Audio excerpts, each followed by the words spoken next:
Okay, well I'm going to start changing capacitors now. The first one I picked on to change is that one. Well, you'll see this in a close-up camera.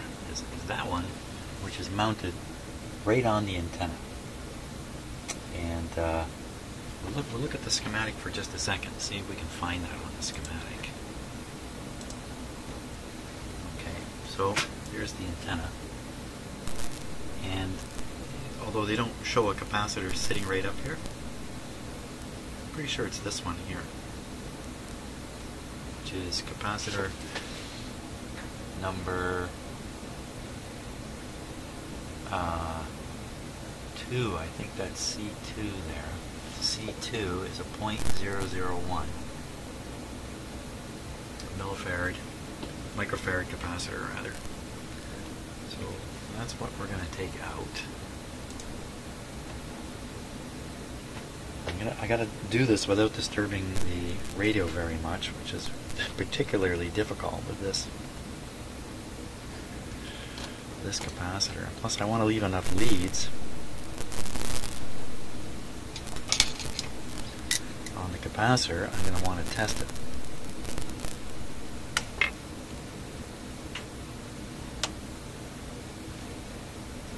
I have to bang the camera here. I can't do anything else. Made this a very awkward process for me.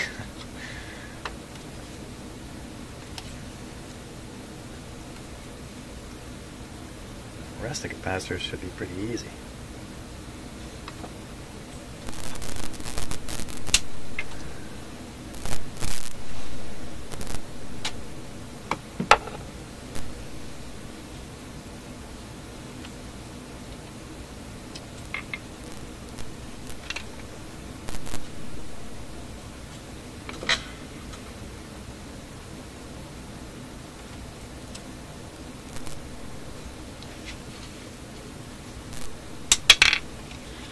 There we go.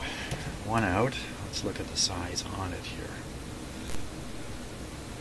0.001. And let me grab one of those.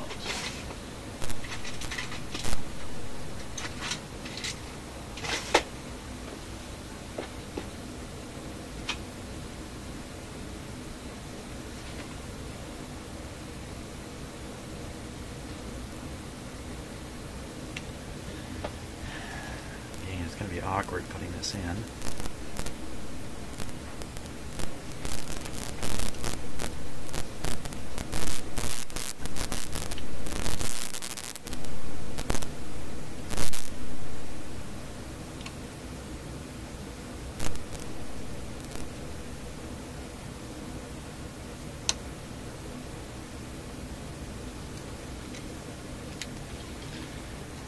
Okay, I think I'll solder that one end, give this capacitor some stability before I go after the other end.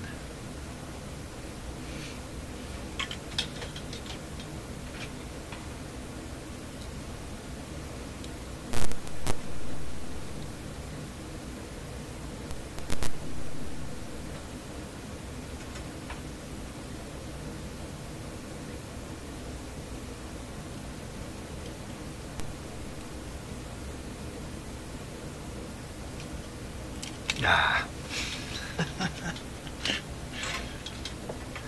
Thought I had that squeezed on there pretty good.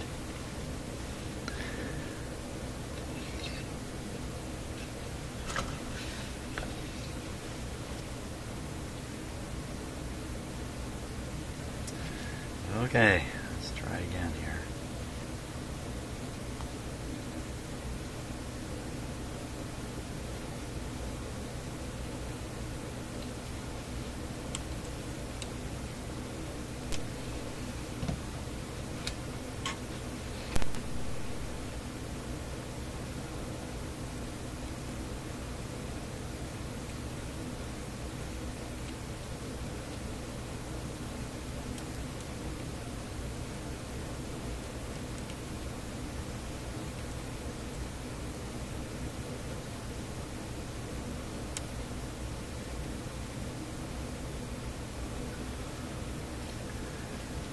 Go.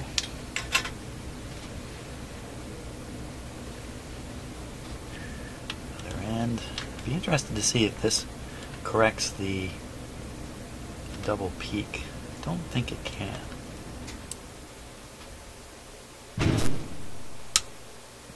little drum roll from the furnace. Well, it's not really a roll, was it? A drum strike by my furnace. Yeah, the furnace is still running. It's still cold enough in this part of Canada, although it's going to get nice warm later today, I think. Up around 20 degrees C, which is getting close to 70 Fahrenheit. Very awkward to get in here.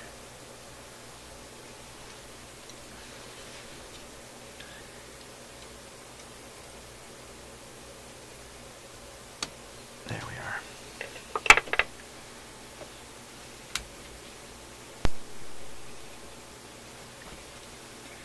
So what I'm going to do, I'm going to test the radio again after doing this. And then test the capacitor. I'm going to use my new capacitor tester. Should be another hole.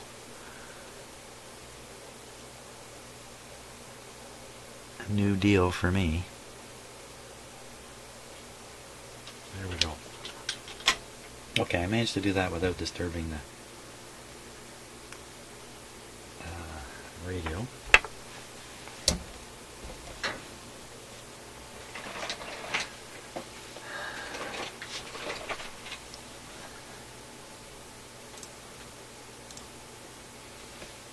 Okay, I think we're ready just to switch it on.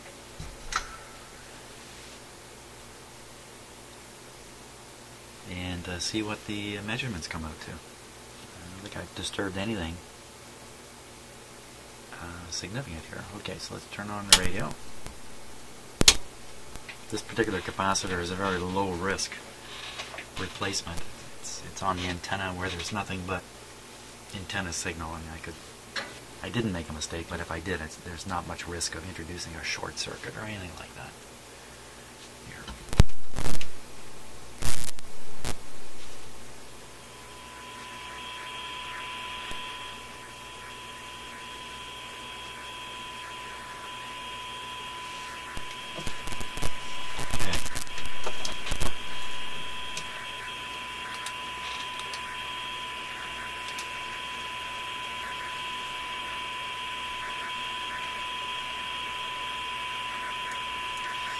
So this is with the C2 antenna.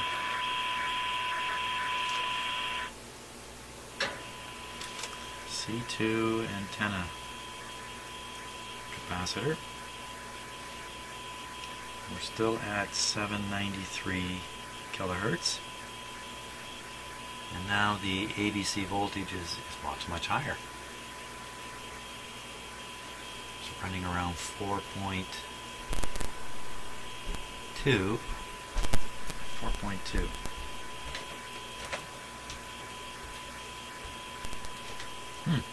Up from 3.5.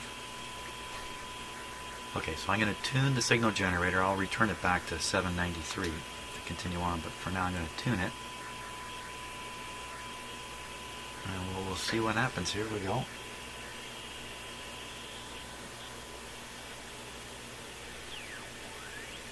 Let's bring it back up, steady as I can. Wow, there only seems to be one peak now. Oh, wait a minute, what's going on here? Let's bring it down.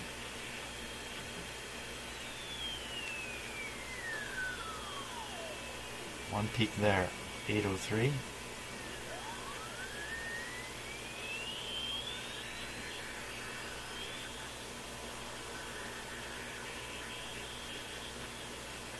Stronger peak at 793.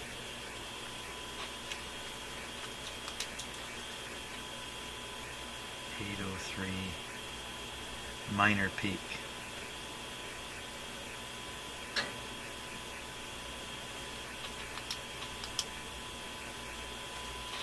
And we're back to 4.2 volts of ABC. Well, that's pretty interesting in itself. Let's do a quick capacitor check here.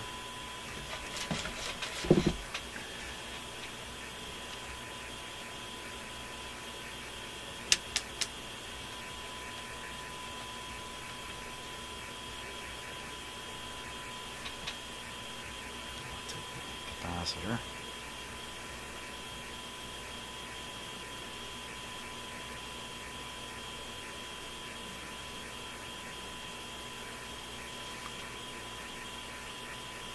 So it's supposed to be 0.001 micro farads, and I'm on the 2 microfarad scale. So this could read, can't quite read 2, it would read 1.999 for 2. So this is reading 0.001. Well, that's exactly what this capacitor is supposed to be. Let's make the meter a little more. Okay, so it's 1.3, 0.0013. 0.0013 is what we read there. I'll make a note of this. I plan to learn as much as I can from this radio. So the capacitor reads 0.001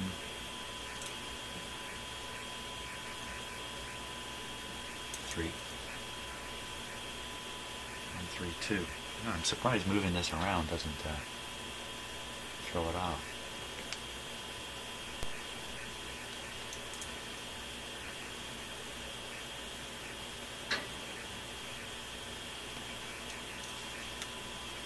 .132. Okay. And that's on the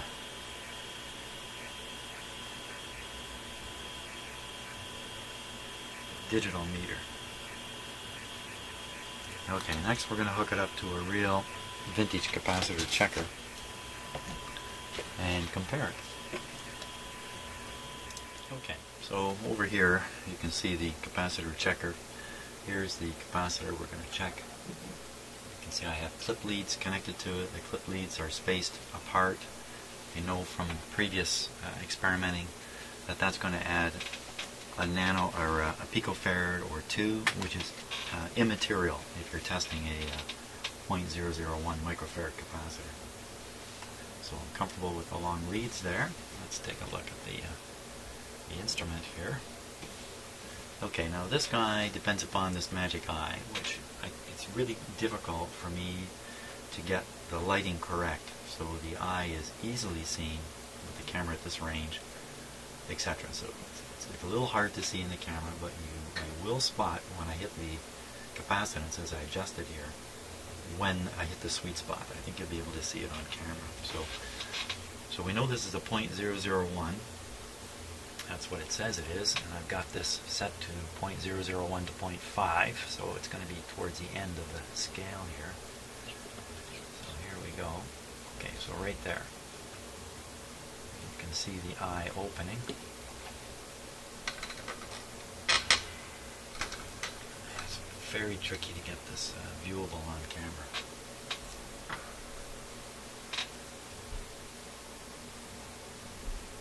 Yeah, you can see it working there. So we set it at maximum open.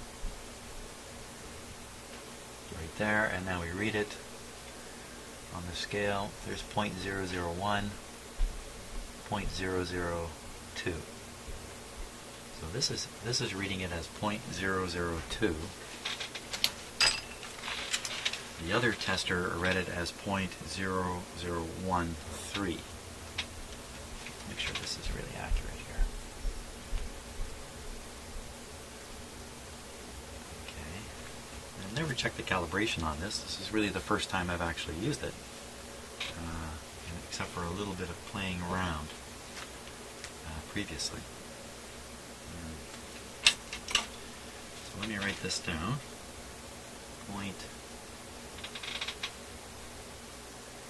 It's just about exactly 0.002 on the C3.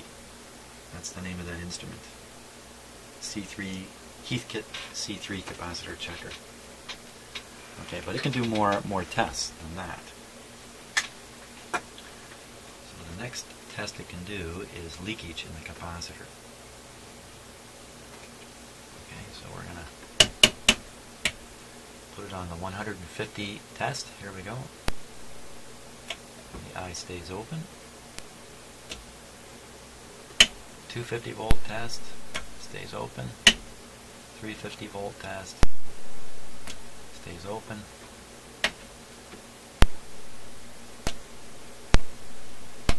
So no leakage in this capacitor. Now, of course, this capacitor's duty in the radio has been pretty. It's had an easy time sitting back there on the antenna. Maybe a little more exposed to the elements, so to speak, like humidity and that, but not by much. But it hasn't had any voltage across it. So I'm going to write here 0 leakage.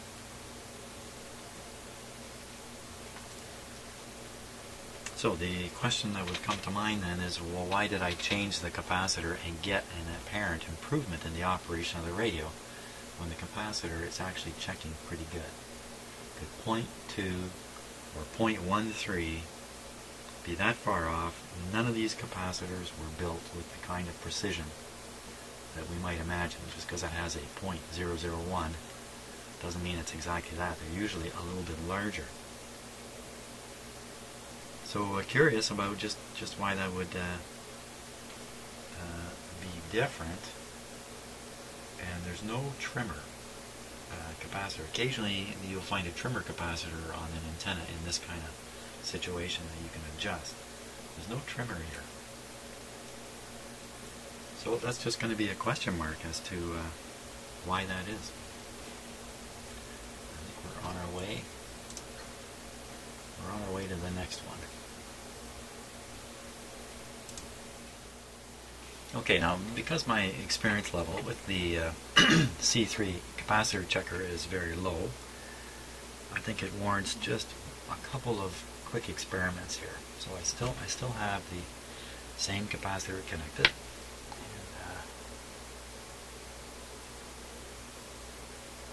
Okay, so it's measuring right around the 0.002 mark. I have a brand new 001 capacitor, which I'm going to put in place of this one here.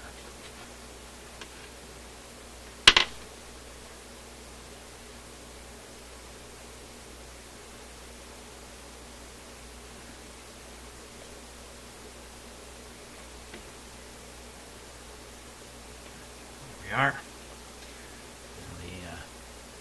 Hoping this is coming across. There we go. That's a little better. Now, it looks like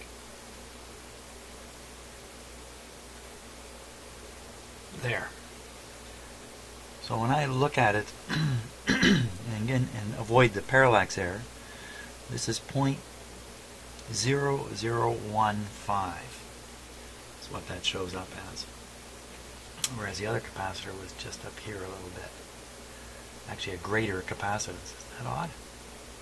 The older one has a greater capacitance.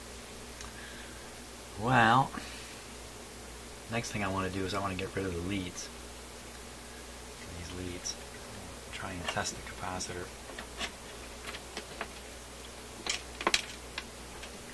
Oh, wait a minute. Let's back up the card. Put these back on briefly.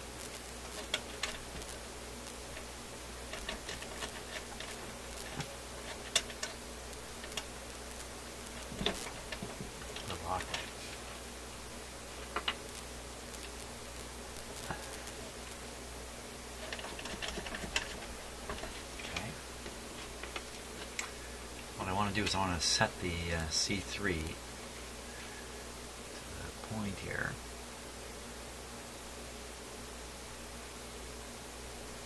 Right there. Leave it set there. Now reattach the capacitor here without those clip leads. It's a way of me checking to see if the clip leads are having any effect.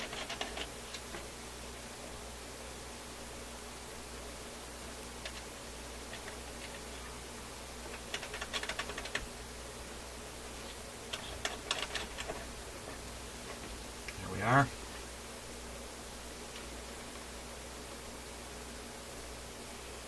Maybe very slightly. I'm barely moving the control. Okay, so I was right. Clip leads are not adding a significant amount of capacitance to the measurement when you're measuring one as large as this. So, okay, cut that out. It's really not that bad. It's out now. Let's go on to the next one. We'll see what happens. Next capacitor.